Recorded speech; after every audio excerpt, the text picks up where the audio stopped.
क्या देश में समान नागरिक संहिता लाना जरूरी है? 4 साल पहले यूसीसी पर क्या बोला था आयोग?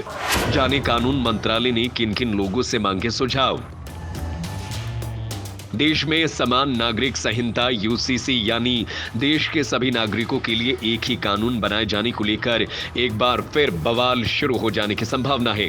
भारत के कानून मंत्रालय के अधीन आने वाले भारत के विधि आयोग ने एक आधिकारिक नोटिफिकेशन जारी करके देश के आम नागरिकों, सामाजिक धार्मिक संगठनों से इस विषय और मुद्दे के ऊपर अपने सुझाव मांगे हैं। इन सुझाव के अंतर्गत आयोग ने एक ही सवाल पूछा है, जिसके मुताबिक क्या इस देश में समान नागरिक संहिता की कोई जरूरत है या नहीं।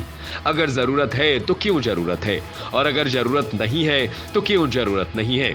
इन सुझावों को कोई भी भारतीय नागरिक, सामाजिक धार्मिक संस्थाएं, राजनीतिक पार्टियां और अन्य हर व्यक्ति जो इस देश का नागरिक है, लिखित रूप से विधिक आयोग को इस विषय पर अपने विचार भेज सकता है।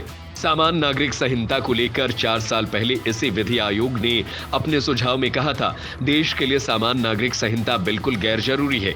लेकिन बुधवार को उन्होंने गजट जारी करके इस मामले पर लोगों से सुझाव मांगा। विधि आयोग के नोटिस में कहा गया कि विधि और न्याय मंत्रालय ने 17 जून 2016 को यूसीसी के लिए 22वें विधि आयोग का गठन किया था और अब यूसीसी को लेकर उनको लोगों के सुझाव चाहिए। भारत के संविधान के अनुच्छेद 44 के अनुसार राज्य के नीति निर्देशक सिद्धांतों के अधीन ये बात कही गई है कि राज्य को यह अधिकार है कि वह देश के नागरिकों के लिए एक समान नागरिक संहिता बनाए और उसे लागू करने के लिए हर संभव प्रयास करे।